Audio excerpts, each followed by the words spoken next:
மெத்த விரிச்சு போடவான்னு கேள்வி எதுக்கு கேட்கிற மெல்ல மெல்ல அணைக்கும் போது ஒதுங்கத்தானே பார்க்கிற அடிவாவாயந்தன் தேவி சொல்ல போரே ஒரு சேதி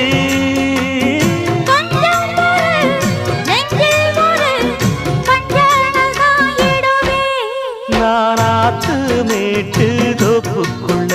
அடி அந்தி சாயும் நேரத்துல